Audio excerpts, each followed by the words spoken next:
Hello and welcome. I'm Brad. I'm Sweaty. That's Si. He's Mikeless. And this pretty much sums up our channel right now.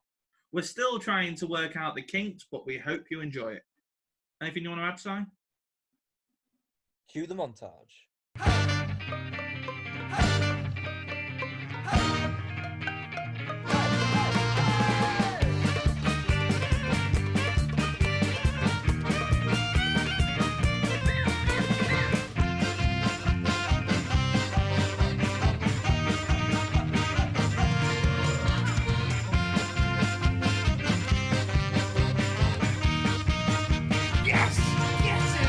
Oh my God, what a goal!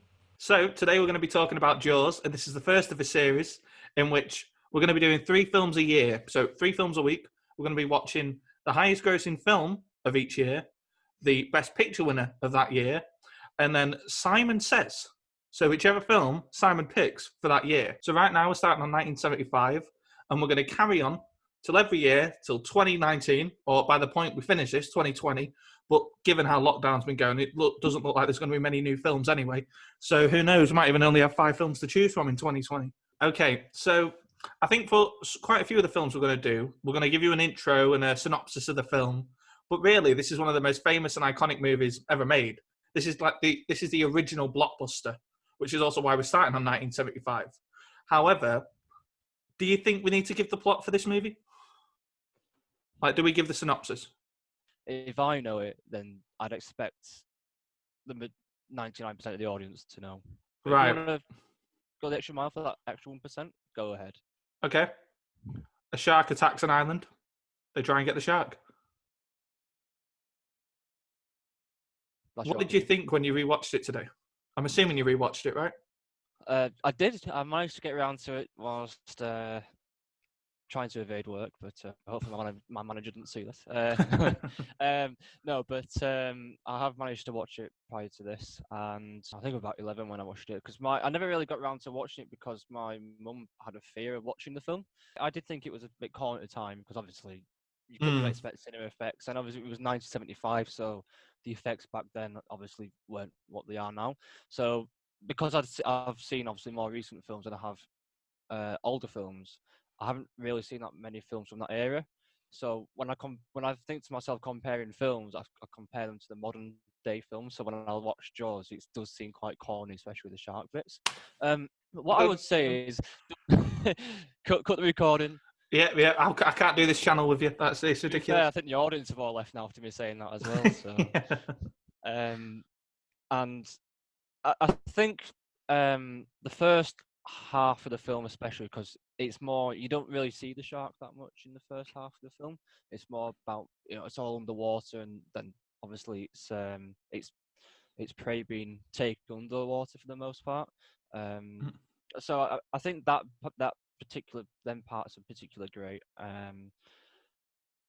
The shark itself wasn't as bad as I remembered it to be. Yeah, it has this kind of reputation for looking fake, but honestly, every time I've rewatched it the last few years, I think he looks great. I think the shark, I just suspend disbelief enough that I just completely buy it.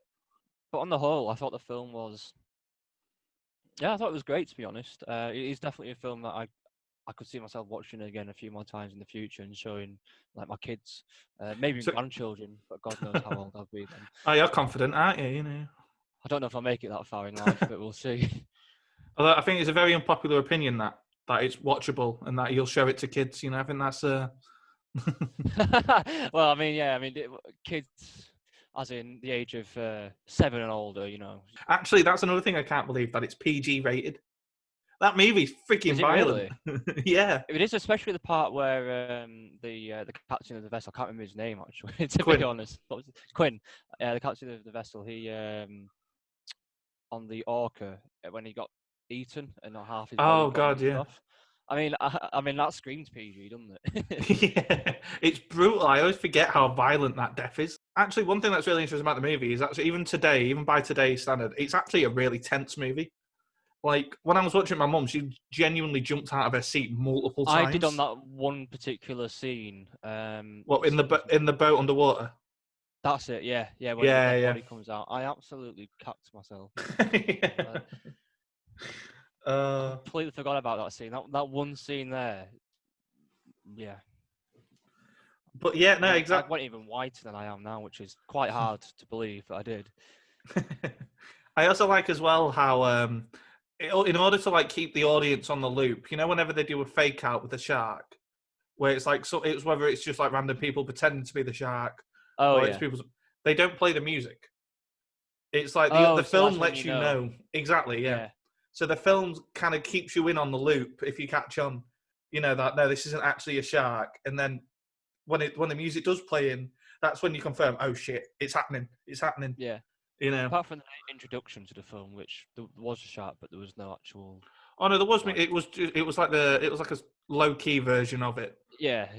It took about 5 minutes for it though to actually get in Jaws, but yeah. Actually, that's another thing. My mum was like, she was really confused by the music at times because she said the score was really happy when it was like suspenseful. It was like really light. But that's really happy music. That. No, it was almost like. I mean, I'm not a musician, so I couldn't tell you all the instruments, but there was like really Just light notes. rewrapped it. Yeah, that's how John Williams did it. That's how he composed Jaws. It was, you know. What's the best line of the film? Best quote. Best quote. No, I'm gonna get this wrong now. Probably the scene where he says, "Come," you know, when the shark's on the boat, and he says, "What is it now?" I'm gonna get this wrong, aren't I? Tell me the line again, Brad, before I embarrass No. myself too much. I've No, embarrassed myself enough. Set it up. I want you to finish the line. Come chomp this. Something like that. What was it again? What was it again? Come chomp this. One of the best lines in the history of cinema. Come chomp this. I just made it a new level. Well, it's like come and chomp some of this shit. But the iconic line from the movie is "You're gonna need a bigger boat." That's like the one everyone knows. That even Curtis knew that line, and he's never seen Jaws. No, but I mean that's all opinionated, though. I mean that was probably my favorite quote in the film. Actually, because that wasn't even my favorite. I was just mentioning the most iconic. Oh, there's two really. I like the final one with the gun where he's like, "Smile, you son of a bitch." Terrible impression, but that's the best we got. Better than mine before. So I mean, that's it. 1-0 Brad there. Thank you. If only Roy Scheider delivered it like me, you know, it'd made even more money. You know, exactly. Yeah. He would have got more Oscar nominations. Might be more films as well with leading roles. And my actual favourite line is, "Here's to swimming with bow-legged women." I just really like that one. Quint says it. Quint's great. I think it was my favourite character, to be honest, in the film. Oh, definitely. We'll get to that later, but he's my MVP. Oh, okay. I mean, I don't want to copycat or anything, but it's mine as well. So this section's called "Totally Reliable Facts from the Internet." This may know, but I'm not sure if you know. What name did they give the shark? Oh, let's have a think. What do they call it? Sharky. Wow. That was like disappointing. I thought it'd have been something really stupid. Well, no, they gave it a real name, like a human they gave it an actual name. Gary. No, although not a bad guess. Bruce. Bruce the shark. Okay. Oh, Bruce. Is that why they call it that in Nemo? Hey, that was going to be a fun fact I was going to give you later. Oh, was it? Already. You're a smart lad, you are, so, you know. I mean, what can I say? I went to private school. And as well, actually, it's interesting with the music of this film. It's genuinely like one of the most iconic film scores of all time. Everyone, even if you haven't seen this film, you know the music. You know the. Yeah. I mean, especially the. Like, because I remember at Orlando, Florida, or the Universal one, in the car park, there was like a Jaws section, and they play this music when you walk to your car. Right, okay. And I was like 9 years old, like getting freaked out. That's pretty good, actually. Here's an interesting one. It's what they also might have called the movie. I think this is when they were making it into the book as well. So these were like alternative titles they were working on. Right, okay. So instead of Jaws, it could have been called A Stillness in the Water, A Silence in the Deep, Leviathan Rising, okay. The Jaws of Death, and The Jaws of the Leviathan. They really like the Leviathan. okay, this is really interesting. So during a fancy dinner held on Martha's Vineyard, that was what the island was called. Well, that was what the shooting location was called. So the cast and crew were having a fancy dinner, and there was like a huge buffet. But everyone was so frustrated during the shoot because Spielberg actually had a breakdown after making this film. It was like one of the most difficult shoots they've ever done. And, Wow. Okay. And so everyone was so frustrated that Roy Scheider, Chief Brody, he starts a food fight. Oh, really? And he ends up like throwing mash and gravy into Steven Spielberg's face. And then, wow.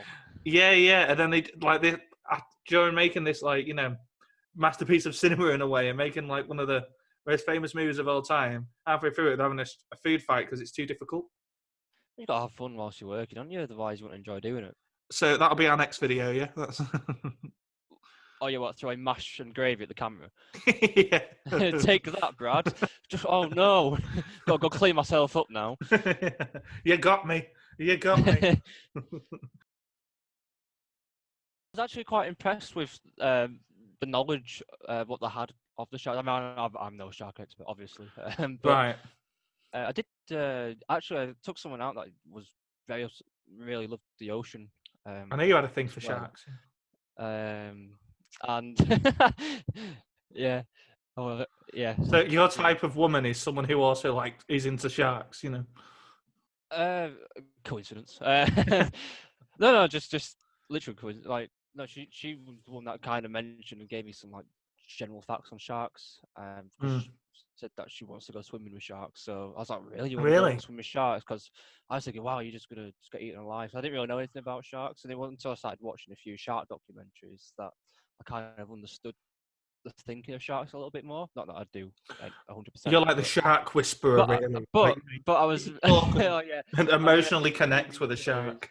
To be fair, every time we ever went on holiday when I was younger, every time I was on a beach, I did think, what if a shark's going to come? I did when I went to Florida, which was literally like a year after I watched the film, I think. I didn't want to get in the water because I knew sharks did reside around the waters there.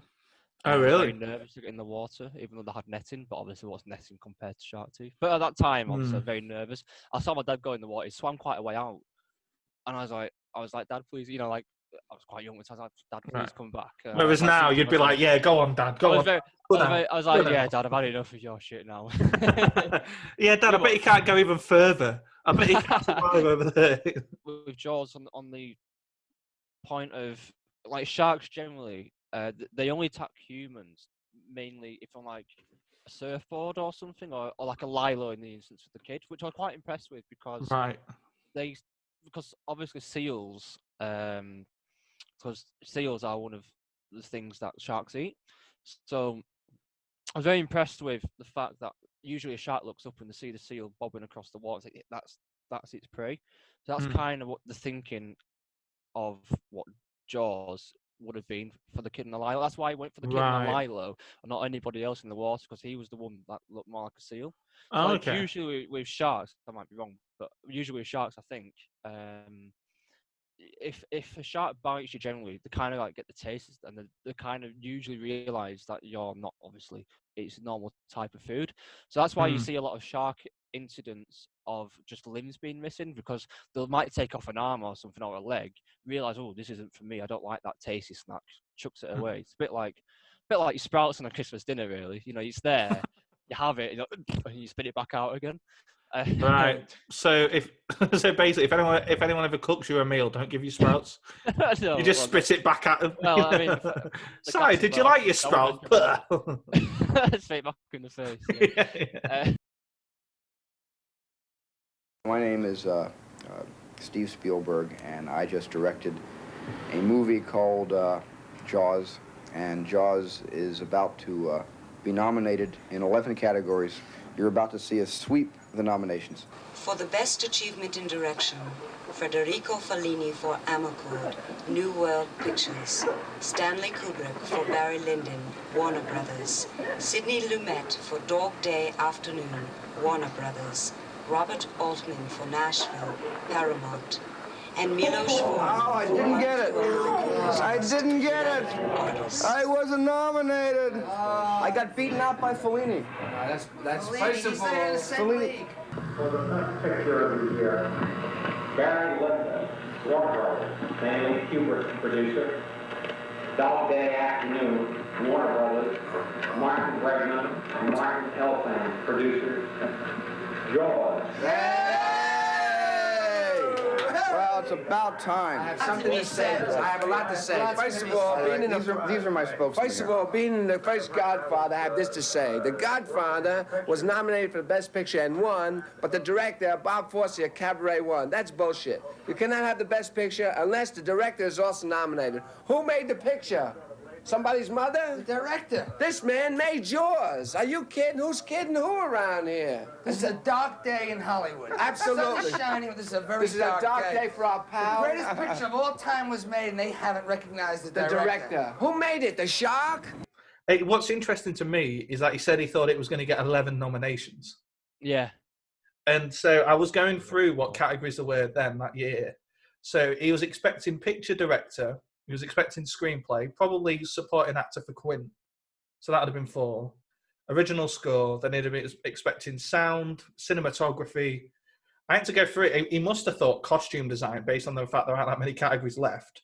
Right. Film editing, visual effects, and then, yeah, that would have really been all he could have had. And then maybe he thought he was going to get best actor. Well, you know, Roy Scheider was. Yeah. But even then, that's kind of a push when you actually watch the other films nominated. I think about 8 or 9 would have been fair. I don't think it needs to be nominated for costume. Cinematography, definitely. Editing, obviously. Because it won every award it was nominated for, except Best Picture. Right, okay. So it won for score, it won for sound, and it won for editing. Oh, no, which film won Best Picture? Oh, wait, we're watching that next. Who's your MVP of the movie? It's got to be Hooper, I know. It's got to be. Oh, Hooper? Quint, sorry. It's got to be Quint. Sorry, Quint, sorry. It's got to be Quint. You were so confident as well. It's got to be Quint. Just from when he made his first appearance on the docks area, on the pier, I thought he was spot on throughout, really. I was going to say, I'm in complete agreement when it comes to Robert Shaw as Quint. I think he's just freaking awesome. His character in the film as well. You got to. I mean, obviously the 3 on the boat, at the end on the Orca, all obviously extremely brave. But the fact that he went real American heroes, you know, should have got a medal for it. But the fact that he went into the water with the sharks, well, with a stupidly small cage, to be fair, was brave. And also, actually, before they even got on the boat, when they originally went out at night, just the two of them with Chief Brody. When he went, the jump scare scene, basically, the scare scene. Oh, yeah. When he went under the water to have a look there as well. Yes, Robert Shaw is definitely MVP, although you could also obviously make a case for Steven Spielberg, which probably would be a lot of people's MVPs. It depends if you're just going actors or not. Because they did 3 sequels to this. None of them were successful. None of them was good.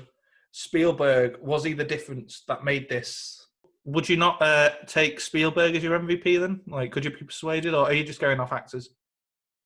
I'll just go primarily off actors there. If you're going primarily off actors, it's got to be... Because you could say John Williams as well, though. You know, who did the score, the music. Because it would be the same without that music. But I haven't seen the film, so I think it's quite difficult to be able to say. And what I mean is, would the shark scenes be anywhere as impactful without that kind of music? Probably not. I mean, you could probably find alternative music if you'd never heard that music before. That's actually a bonus question I forgot to ask. So I'm going to ask this for every movie we do. Could you picture a scene where you put Piano Man in it? So a scene with that Piano Man playing. Can you picture me a scene with Piano Man? Can you fit that song into Jaws? At the very end. Okay, right. So as they're paddling off in the sea, Billy Joel's Piano Man just comes over the end. Yeah. Perfectly. And nailed it straight away. Didn't think about it. Exactly, just your gut instinct. You'd have thought we'd rehearse that, but no. Piano Man by Billy Joel. Okay, I'm going to edit an ending to Jaws with Piano Man playing over it. Please do. Or as well, you could maybe do it with you could have maybe had it with a drunk scene, but instead of them singing "I want to go home" song, and I'm tired and I want to go to bed, it's a 9 o'clock on a Saturday. You do that instead. I'd have put 4 lines there instead. In 1975, yeah. Yeah, but if you were to re-edit it now, you put the 4 lines over it. Right, yeah. Well, at least Piano Man fits our time frame. 1973 that came out. Right, okay. I had to double check just for the question. So, what's your rating for this film? Are we doing it out of 5 or 10? That's your call. 10 out of 10. Okay. Am I allowed to go decimals, or is it strictly a rounded number? I guess you can go decimals. You can. Sure. Yeah, you can go decimals. I want to give it 2 ratings. One from, if I was thinking from that era. I thought you was going to say a 2. No. Because obviously, when you look back at it, it's an older film. So if I was to compare it now to other films, I'd give it like an 8.2 or something like that. Really, that low? In terms of enjoyment, or you mean overall in terms of? Well, rating systems are kind of up to the individual. I combine it on a rating of craft and enjoyment. Okay, well, if we go off of a bit of everything, I'd give it probably an 8.7. Right. I'd give it an 8.7. If you take everything into account, my enjoyment of it was good. I did enjoy it. Mm-hmm. I was more impressed with the stuff going on around it and in the film as opposed to the actual film, I'd say. So just to clarify, you mean the behind the scenes and the tales behind it as opposed to just that? So you're impressed with the technical achievements? Exactly, yeah. Especially at that time as well. Right. Which I'd imagine was, as we've already gone through with the nominations, how they didn't get nominated for special effects is quite crazy to think about. When I watched that film, I'm like, wow, really? This film, now you told me, it didn't get nominated for special effects? I'm giving it since you're going decimals, I'm going to go a 9.1.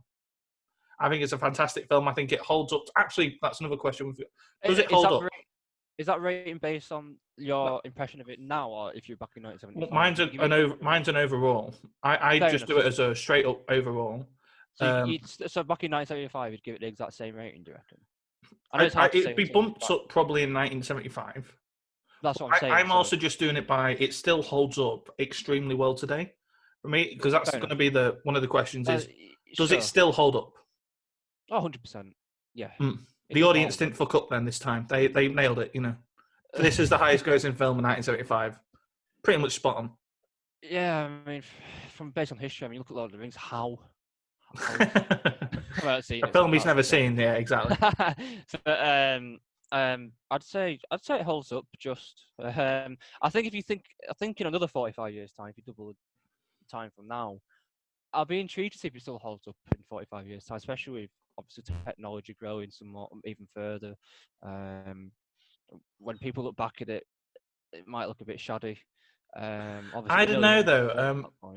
I think it's always going to hold up because they hold off on the shark because it's not like a monster movie where you have to see it all throughout, and it's just a normal shark, really. Well, it's not. It's like it's a bigger size. It's technically like a prehistoric kind of shark, but they shoot it in a way where you still believe it. It's not like, say, the 70s King Kong, which luckily for you we don't have to watch unless you pick it. Then we have to watch it. Like the 70s King Kong is rough to watch, like from a visual effects standpoint. Whereas this came out a year earlier, and it still holds up completely. I think for me, like, sure, maybe if you really wanted to nitpick it, you could poke holes in the shark, but as long as you're willing to suspend disbelief, and because the movie doesn't rely on the shark, it kind of relies on suspense. It gets away with it for me, and I still think today, like I still get tense watching this movie. And I'm thrilled every step of the way. No matter how many times I watch it, I'm still, all the moments still hit for me. And I love all the character beats, and I like the Indianapolis speech is fantastic. The score's amazing. The lines, everything about this movie is just iconic and terrific. That's great. Me and the rest of the audience would be absolutely chuffed to hear hear that. Exactly. So. Stephen, you did a good job. I just want to get. I'm giving you 2 thumbs up. You know, that's. Double thumbs up. I'll give him double thumbs up. Oh my god! Yeah, we definitely he was there as well. Jesus, mate, the plummeting already, and we started on 0. You know. Imagine it look minus 1,050. Wait, what? Is this possible? Thank you for watching our video. If you want to look professional and act like it too, just see me and where I got this shirt. And you can pay him absolutely nothing for some free advice on that to look professional. I don't know how to get you an iron, but I can get you a shirt. That's the main thing. It comes creased as well, all creased up just for your liking. Exactly. We've got to keep it personal, just like our videos. And if you like them, like you like this shirt, don't forget. Then please first, Brad. Yep. Oh, that as well. See you in the next one. See you in the next one. Bye. Bye. Bye. Bye.